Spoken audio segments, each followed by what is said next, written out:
Hi my babies, hi, and welcome back to another couch talk. It's been a minute since we did one of these.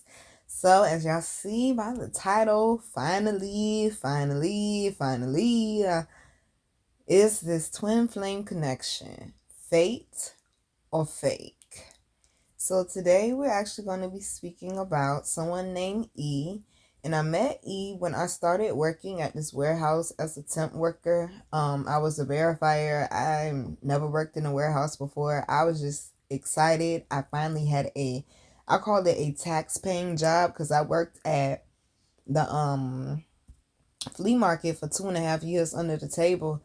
And I'm only making $175 a week and I'm working like damn near 60 hours. Like I couldn't afford much and all my time was taken up. So it's like I couldn't afford like to be able to get a car or like my own crib. So working at the warehouse, I was like finally like I could get like at least a car and then try to get in position to get a house. Cause my credit was still straight. I was still paying my credit card bill and stuff every month. So I was excited to be at the warehouse. I was nice to everybody. I'm like, hi, how you doing? I'm Nina. And it was this old head named Mr. John. He said, look here, youngin, you ain't going to keep your job if you keep being nice to everybody in here. Now, I didn't understand what he meant at first. I mean, baby, I showed up. I was, excelling at my job. All I got to do is stand here, count boxes, and make sure that the paper you give me matches everything that it say and scan it. Oh, I could do that. And the first day of me working there, we have a manager, then we have a supervisor, which is the supervisor of the entire building over all the managers of each section. And then the people that own the building in the that own the building in the company that basically we all they're working for, daughter works there and she's over the supervisor. And every once in a while, the actual owner of the building and the company comes and he likes to walk around. So the supervisor, the one that's over all the managers in the building, his name is Mr. Bobby. And he noticed me. And I was like, who's that man staring at me? Because it's this thing called a bird's nest. So the warehouse floor, you got all the warehouse doors, the trucks, the drivers, the verifiers, the products, da da da da. But in the center of the warehouse floor, there's this building that's shaped like a rectangle, like a tower in a way. And on the bottom part of that building is where my manager, who is Mr. Jerry, and another manager of another section, with the other two managers of the other two sections, their office. But then you could go up the steps. When you go up the steps, they call that the bird's nest. And that's basically the office part of the warehouse. That's where the females work at. Well, not all the females, because verifiers are females too. And like they check the paperwork, they scan things in, they get orders from outside people. Like they handle all the paperwork part. So if you get called to the bird's nest, your ass usually is in trouble. Okay, your ass is usually in trouble. But he was standing up there in the bird's nest window, drinking whatever he was drinking, and he was staring at me. I asked the lady that was training me, Miss Trudy, I said, who is that man up there staring at me? She said, that's Bobby. He's the supervisor. When you see him, make sure you working. He don't play that. He'll fire you. I was like, okay. So I noticed he's staring at me, but I'm still doing my job. I'm counting boxes. I'm scanning. I'm doing what I need to do. I'm getting people the fuck up out of there. Like, we ain't here, to just, be kicking it. Like, we here to work, so I'm counting boxes. Like, it's easy to count boxes. Bitches getting fired because they can't count boxes, because they can't read. I'm like, how, Sway? How, Sway? So Mr. Bobby actually came up to me the first day, and he was like, he asked me my name and stuff. He was like, I like you. He said, you a hard worker. He said, keep it up. You'll stick around. I was like, okay, cool. I didn't know what he meant. So we had cuts probably 2 weeks of me working there. And cuts mean you're getting fired. Meaning they ain't got no room for you right now. It's a slow season and they ain't got no room. So everybody just knew I was going to get fired. Cuts came and nobody said nothing to me. So I came and clocked the fuck back in. And come to find out, the lady who trained me, which was Miss Trudy, she was the one that ended up getting fired because she was known for having a bad attitude, but she was the best verifier in the building. But I guess they got tired of her shit and they fired her. And everybody was like, you took Trudy job. You took Trudy job. You must be a badass bitch. You took Trudy job. Like, I ain't take nobody job. I kept my job is what I did. Okay, I ain't take nobody job. So it's like I had a lot of people looking at me like, well, who is this new verifier that they kept and they got rid of Trudy? So me and this guy named E, who's one of the drivers, we both work for the same temp company. We ended up becoming cool, but I had a crush on this guy named Ty. And Ty would flirt with me, and I was the only person that he would speak to. He would not speak to nobody unless it had something to do with boxes or load. And he usually would only speak to Hollywood, who was like the manager of the drivers. He was the driver himself. And like he would speak to like supervisors and managers, and if a verifier had a question, like he would not speak to nobody. Okay, he would not speak to nobody, but he was so cute though, and he would flirt with me, and he would speak to me, and he would have a conversation with me, but he wouldn't speak to nobody else. It was like, I'm surprised that he speaks. They're like, he usually don't speak and he be talking to you, and I was the only person he would speak to. But I didn't like tell him I liked him or anything, because he just got out of a situation with his baby mama. They got an infant, and I was like, yeah, I've been there, done that. Not doing that. I'm not doing that. But also, he just so happened to have a best friend who was famous, whose name is Drum. He's the one who sings the I Like the Cha Cha song that Drake stole. Yeah, Drum best friend. I had a crush on Drum best friend. But Drum best friend had a crush back on me too, though. Okay? Just so we clear. Just so we clear. Okay? But he got pictures and everything. Like, no, they really are best friends, yo.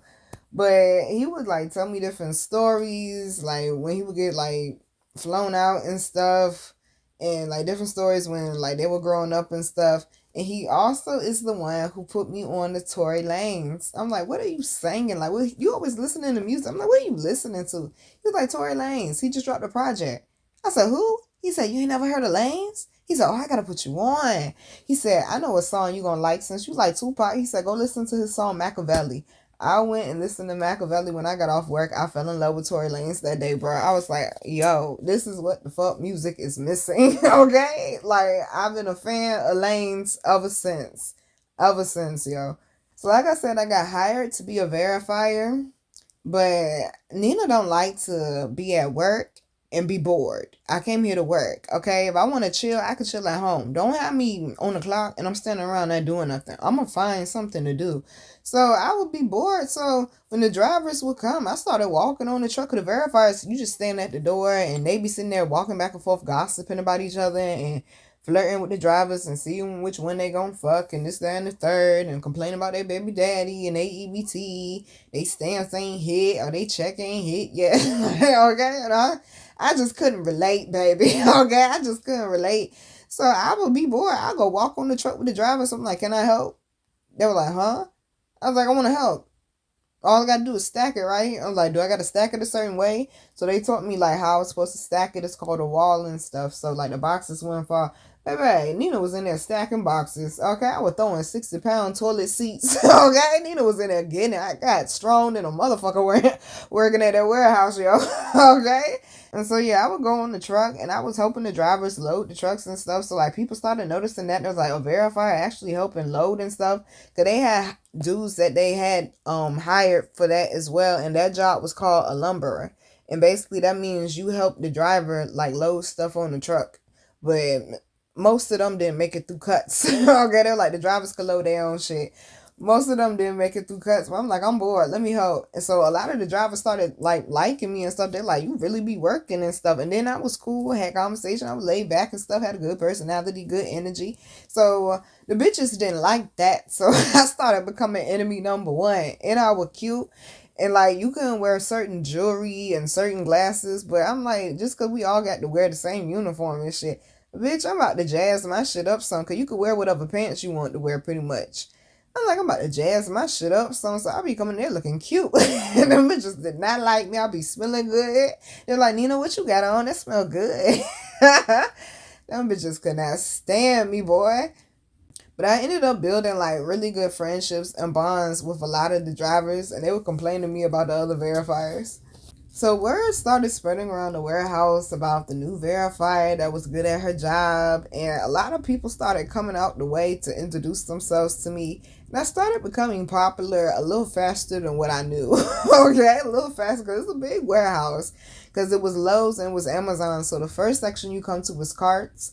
So it's no driving. They pushing boxes on the cart. It's like little boxes and stuff. So like clamps and forklifts, they're not gonna be bothered with picking up a whole bunch of little boxes, so they send that to carts. And then the next section was my section, which was clamps, but the forklift people was in between us though. But then it was clamps, and we had two sections. The first section was on one side of the bird nest, and then the bird's nest was right in the middle of our section, and the other section was on the other side of the bird nest. And then the last end of the warehouse was Amazon. And one of them shoe FAB companies back in like 2016 that was really popular online, they ended up getting a small corner on the other side of Amazon. So, you know, it was a decent sized warehouse, and a lot of people found out about me very quickly. And also, I noticed a lot of drivers started coming out the way to come to one of the doors, because we would have to verify multiple doors. So I would have like 4 doors. And then they found out I was good. They started giving me more doors. They're like, you go to whatever door you want to pretty much at this point. Okay? And they was like, Nina, come verify me. Come verify me. Because they can't go in the truck till they get verified. Come verify me. Come verify me. I'm like, okay, I will run it up and down, up and down, up and down. Okay? They just wanted their shit to be done right. Because if you ain't got your shit done right, they trace it back to you, your ass getting fired. And I wasn't about to get fired along with the driver because we ain't checked the shit right. Fuck that. So they ended up moving me to another section for a couple of days because they needed help. And they moved me to carts. And when I moved to carts, I met another guy named E, and I met a guy named Fabian who unfortunately passed away. But Fabian was cool than a motherfucker. That was my guy. And they was like, yo, you cool as hell, and you good at your job, and you move quick too. Because they got a whole bunch of little boxes. So, like, you could be there all day trying to verify them little boxes, and it's carts and carts and carts and carts and carts of them shits, and they coming non-stop. I'm like, damn, yo. But I liked it because I got to keep moving. And they was like, make sure you don't get hit, because them drivers be driving crazy. When I say I got hit 3 times, bruh, I ain't think it was going to happen to me. I got hit 3 times, and each time I got hurt really bad, but I never reported it. I was smoking weed. I'm about to lose my job. Okay? I was like, I'll suck it up, smoke a blunt, pop some Tylenol. I'll be alright. You know, hood doctor. Okay? Which is not good, y'all. It's not good. I could have lost my damn foot. Shit. That shit is not good. But I liked carts though, because it was quieter. It was laid back. I didn't have to worry about if I was going to get hit, because I hadn't got hit yet. But I was scared though of them damn drivers going. I said they was driving crazy, crazy. But yeah, they was like, yo, you good at your job? And they was like, we gonna ask to see if we could get you down here. So they ended up moving me back to clamps. Cause they're like, all right, we need her back down here now. I actually helped them catch up on their work in 2 days. They thought I was gonna be down there for a week. I did this shit in 2 days. I did this shit in 2 days. I was like, damn, that was it? I was like, that was kind of easy. It was just a whole bunch of little boxes. So they were like, no, we want her back down here. Tell me why they fought over me for like 2 weeks. And Fabian kept coming to me because he was the manager down there. He said, I'm still fighting to get you. They gonna have to get you up, yo. I was like, yo, this shit crazy. And Hollywood was like, no, we're not giving her up. You're not getting her. And Jared was like, no, I don't think we're gonna have to get her, okay? And then I ended up staying in clamps. And they were mad. They was mad. But Fabian, he used to have to go to the bird's nest and stuff. And they would stop and come past my door and say hi to me and stuff. That was my buddy, man. May he rest in peace. Good people. So when they started fighting back and forth over me, like Jerry, like he's a white guy from Jersey, like he kind of laid back till you piss him off. And then once you piss him off, you on his shit list and your ass is going. He wasn't really paying me no mind. He was like, she's just another verifier, basically. And he trying to get the drivers together, make sure they get the work done. So when both of the sections started fighting over me, and they're like, yo, she good, she's staying with us, he started noticing me. And he started paying attention. And he started taking a liking to me. So I started learning other parts of the job. Like he would let me stay in the office a little longer because the verifiers, we would have to go in the first floor office and we would have to like check in the computer to make sure everything was right in the computer, and then we would take it upstairs to the bird's nest and then they would double check it for us and then they would sign off on it and then we would go back downstairs. So he was letting me double check stuff on the computer. I was learning other stuff on the computer. It's like he was basically letting me train to go up in the bird's nest too. And I ended up, because he liked me so much, I was the only person, because we got a truck that had a hole in it. We would have to send it away. But when peak season came, we basically needed every truck that came, because we needed trucks going out constantly, whether it had a hole in it or not. So sometimes we wouldn't send a truck away if it had a hole in it, like in the roof, because if it rained, the product could get damaged. And we would patch it. But the only person who knew how to patch trucks in the warehouse was Jerry. And one day Jerry took a day off and he ain't come in and they had a hole in the truck. And I sat there and watched Jerry patch trucks so much, I knew how to do the shit. And they was like, man, we can't use this truck. We need this truck, man. And Jerry ain't here. I said, I'll patch it. They said, what? I said, I'll patch it. And I had to ask Hollywood to get permission. Hollywood said, fuck it, try. He said, we need that truck, man. So I patched it and I did good. And Jerry heard about it the next day. He said, who patched the truck? I said, I did. He said, did anything leak? Did anything get wet? Because it ended up staying overnight and it rained. And when I opened it up the next day, the truck was dry, which means I patched it right. I said, no, I said it was dry when I went in there. He said, good job. And he started letting me patch trucks. So because I'm learning stuff on the computer, I'm learning how to like fix problems with the drivers and correct things in the computer system. I'm learning how to patch trucks and stuff. I ended up taking pressure off of Jerry. Now I'm doing part of Jerry's job too. So now I'm doing the lumber's job. I'm doing the verifier's job. I'm doing part of the bird's nest job. I'm doing part of Jerry's job. Okay. And, okay, I'm like, I'm just here to count boxes.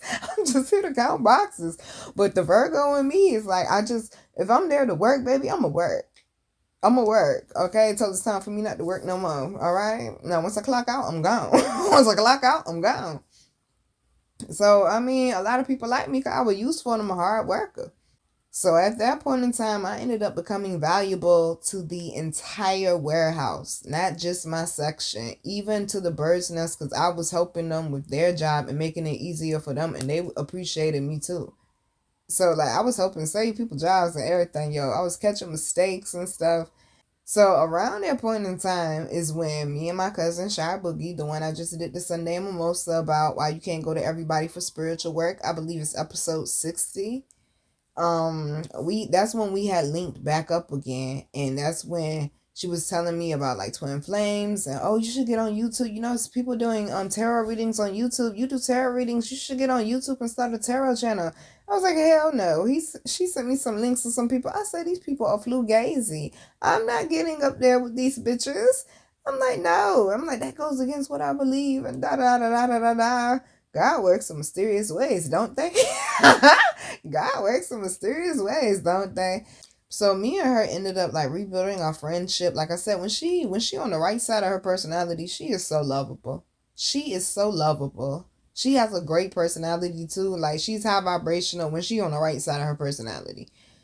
And she has such a loving heart as well. And that's what I love about her. And people be taking advantage of that. And I don't like that. They do. People be taking advantage of her.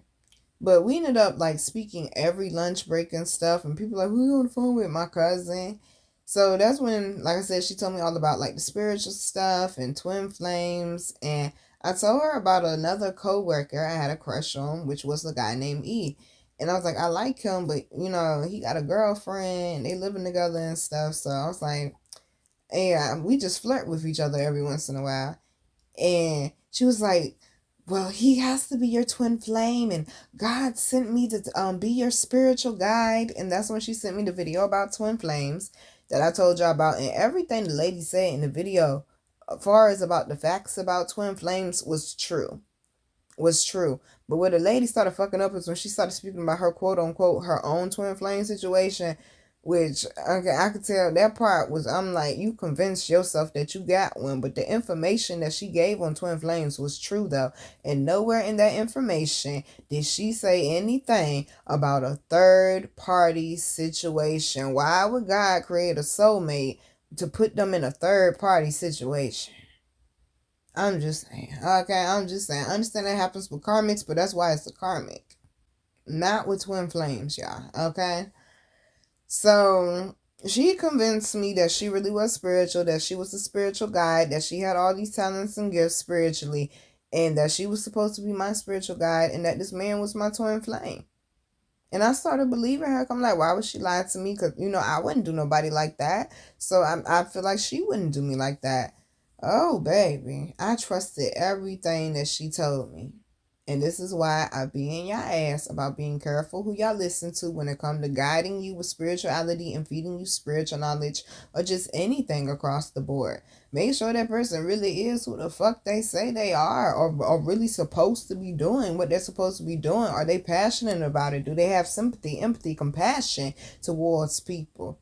Cause once you want, okay, like, just pay attention, y'all. That person really meant to be doing it. Just cause they doing it don't mean they meant to, though. Okay? And that goes for pastors as well.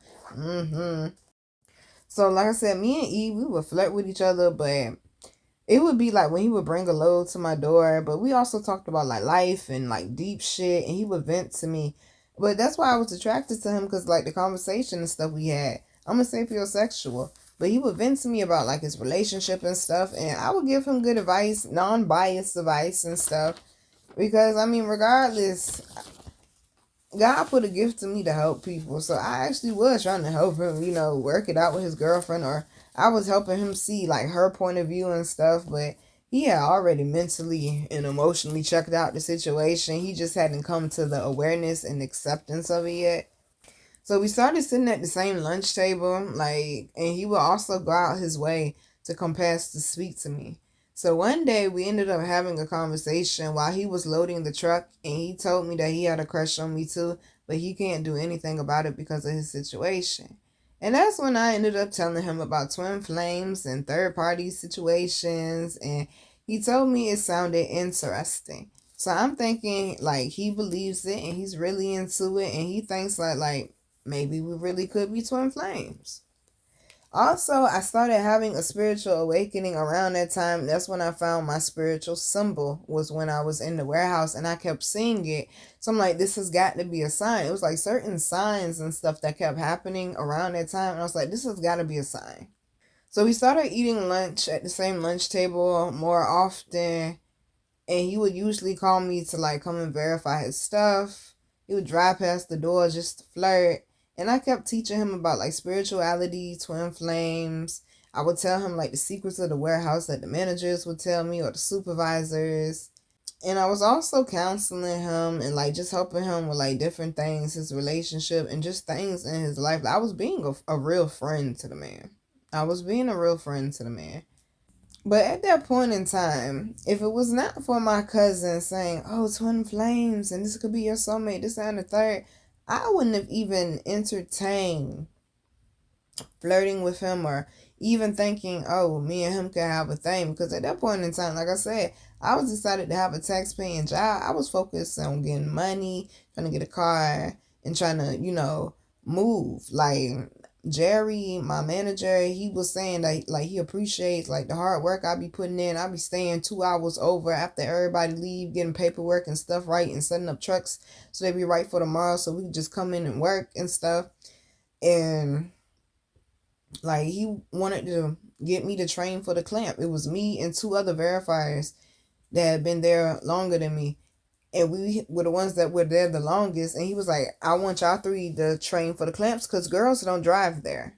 Okay? I don't know what the discrimination is, but girls don't drive there. So, like, that's a big deal. That means, okay, we get our clamp license. We get paid more because we getting paid $9.50. Okay? And drivers making $10. And Nina need that $10 because Nina need a car. Okay?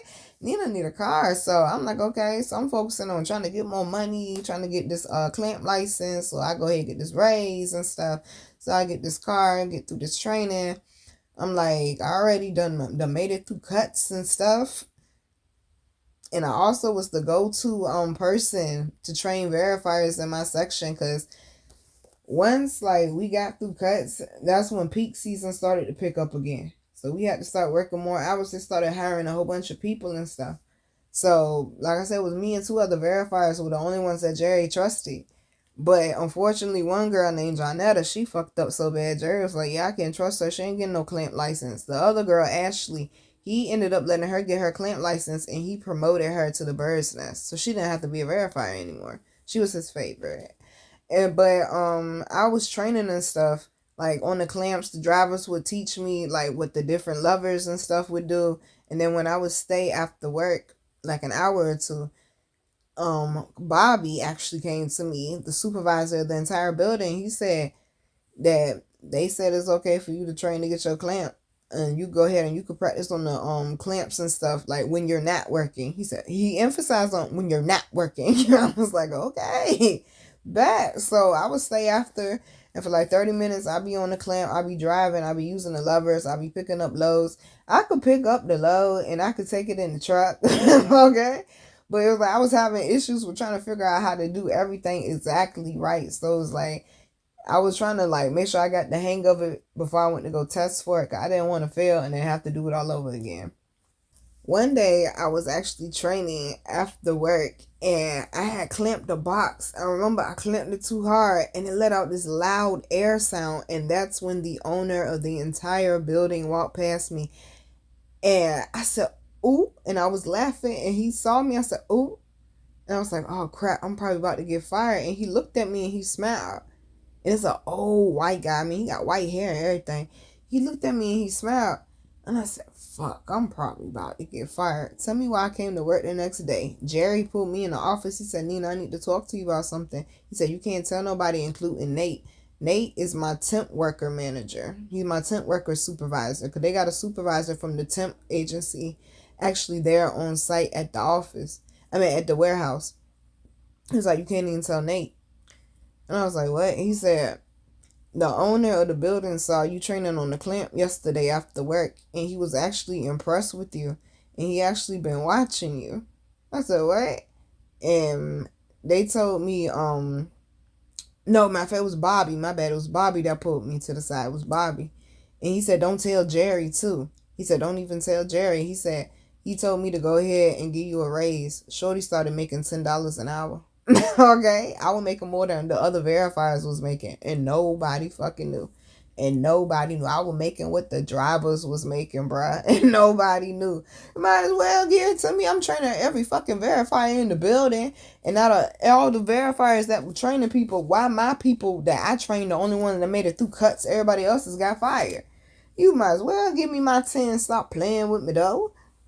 And I was very, very focused at that point in time. And I feel like my spiritual guide guided me off course. But that was through my own, I don't really want to call it ignorance, but ignorance, all honesty. Of feeling like everyone could be trusted. Not understanding that some people just want to have a position of power to be the go-to person, even if they're not qualified. And so, even though, yes, she guided me off course, but she wasn't the real thing. So guess who fault that was? Because I should have checked in with my intuition. I should have spoke up sooner. So like I said, E used to vent to me as a friend before the flirting about his girlfriend. And it was slowly in the process of breaking up. And it was actually a little agonizing to hear, because I'm like, he's such a sweet person. And I mean, the girl just taking him the fuck through it. She was really stressing him out. And he was actually looking for somewhere else to stay. So we both started working overtime. So it's peak season. And that means we got so much product that like we gotta work extra hours. So usually we work 8 hours. Peak season, you working 9 minimum. 9 minimum. Okay. At the most we will work 10. Ooh, them 10-hour shifts. But then they will also have an extra shift. So with the night shift, okay, so we would have to clock in at, I think, 5. Was it 5? Hold on, yeah. It was 5, 6, or something like that. Yeah, we have to clock in at 6. We would have to clock in at 6 a.m. And we usually get off like 2, somewhere around like 2, 3-ish, something like that. So peak season, yeah, we ain't getting off till like 4. Okay, like 4 something, possibly 5. Usually like 5 really, 5 really. But then the night shift, we go home for an hour, and you gotta be back by 6. You gotta be back by 6, yo. Clock in and work from like 6 to 10 p.m., sometimes 6 to 11, and then be back to work at 6 a.m. And shorty worked that shit. And I'm talking about for like 2 months, okay? Shorty worked that shit. I was working so much. My mama told me, I don't even see you no more. I went to work the next day. I said, I feel like this the halfway house, bro. Shit, we hear so damn much. Like, I don't never see nobody no more. I said, I'm falling asleep in the bed with blunts. I'm waking up the next day for work and shit. I ain't even ate my dinner, half a blunt in the bed. I said, this shit don't make no sense, boy. I had everybody in there rolling. I had everybody in there rolling. I'm like, this shit, I was so fucking tired, but ooh, shorty was scraping up that paper. Shorty checks was hitting damn near $600 every week. Okay, I was getting it, boy. I won't play it. I was saying, damn right, I want to work that night shifts. Shine me up. Sign me up. Okay? Sign me up. You know, making that. But see, they didn't give me the $10 an hour till after peak season, though. That's what it was. They didn't give me the $10 an hour till after peak season. But yeah, my checks was like $5.75 though. Shorty won't play. Shorty won't play. So because we work a night shift together too, we ended up getting closer, and we actually ended up exchanging numbers, and we started texting each other on Saturdays while his girlfriend was at work. And he would vent to me about his problems. He would ask me spiritual questions, and we were just getting to know each other. Like, we would flirt and stuff, but I mean, you know. So they did end up breaking up, and he was sad. And I was consoling him. I was there for him as a friend, not trying to flirt with him or anything. I was like, you okay? Like, you convincing me this, that, and the third. Because I'm your friend first. That's my whole thing. I'm your friend first. Like, I'm very, like, big on friendship and connection. And, like, how we start, like, that's why my day one love me. Like, how we start is how we end. Like, period. Like, you good to me, I'm good to you. And that's how we roll, period. I got your back, you got mine. So, like, I was really trying to be there for him genuinely. And he was sad. So, he ended up spending the weekend at his sister's house. And we were texting all weekend. And I finally figured out the nickname I used to call my cousin. It was Boopy. I used to have a nickname for her. It was Boopy. I used to call her Boopy. And like, me and her were like talking all weekend, and she was telling me how she was like, this is your time for divine union, and I'm believing her. And he made an offer to have sex, and I accepted. So I went over to his sister's house. I met his brother-in-law. We talked in the garage. We smoked. Then we went up to his nephew's room. Nephew was not in there. We had sex, and I was disappointed. And he texted me later to make sure I got home safe. And I told him I did, and he was thanking me. He was like, I felt magic. And I didn't feel nothing. Like, I didn't feel nothing. I felt like I got an extra body for no reason, all honesty. Like, that's when I slowly started waking up, but it was not quick enough. So, like, being at work, it was thrilling because, like, we had a little secret. You're my little secret, and that's how we should keep it. Okay, I ain't gonna lie, it was fun. Because at that point in time, y'all, I didn't care about no emotional connection. I already had my heart broke twice, and he was the 4th person I had sex with. Because the first one was my ex-fiance, then it was Papi Chulo, then it was Baby Dick, and he was the 4th person I had sex with. So by that point in time, I was like, fuck this emotional shit, okay? Fuck this emotional shit. Just give me some every once in a while, I'll be okay, okay? I'll be okay. I just want to get this money here. I just want to get this money. So, I mean, it was fun, but we did start getting a little reckless, though. But one weekend, my people went out of town. My sister was still there, though. So me and my sister used to share a room, and then my mom and my grandma used to share a room at the apartment. At first, because that ended up changing later on. But he came over, and we had sex. and I turned him out. Okay, I'm just being honest. Okay, I'm just being honest. Just being honest. But it was better. That was probably the best time for me that we did have. Cause everything else was wow. It was definitely slightly below average for me. It was. It was, and it's like during situations like this is why I learned how to speak up and say what it is I want out of sex, because I want to be able to enjoy it too. Okay, I want to be able to enjoy it too. So because we were so close, he did know I was spiritual. He knew I read cards and stuff of that nature. And he kind of knew a little bit about my mediumship gift. And I remember it was April of 2016, I believe. Yep, April 2016. And it was a Monday. I remember that. It was a Monday. And I told him, I said, yo, I got this really bad feeling, because I always got this bad feeling when I know somebody about to die. I can feel it. Before it happens, I can feel it. And it's been that way since I was 18. I would get this feeling. I said, fuck, somebody about to die, man. And I felt the feeling. And I got a message that was going to be somebody huge. And I was like, yo, E. Because he looked at my face. He was like, what's wrong with you? I was like, yo, E. I was like, I got this bad feeling. He was like, what's wrong? He was like, I can tell by your face something wrong. And I was like, somebody about to die. He said, what? I was like, no, that's somebody like we know. I said, no, somebody huge. Like somebody that's like a big person. I said, somebody about to die. And I could tell the shit was going to hurt the world when this person died. That was Monday. Tell me why that Thursday, Hollywood. He always joking, my coworker. He always joking. He always making everybody laugh. I mean, he joke all day long, bro. He pulled up on me. He was like, yo, Nina. I was like, what's up, Hollywood? He said, Prince died, man. I said, Hollywood, go ahead, man. Prince ain't died, bro. Go ahead. Don't even play like that. He said, no, for real, Nina, Prince died. I said, man, Prince didn't die. He said, no, Nina, for real. Prince died. I said, are you fucking kidding me? Prince died, y'all. It was Prince I felt. I felt Prince. I felt that shit. That Monday, I told him, I said, somebody big gonna die. And that Thursday, it was Prince, bro. I said, God damn.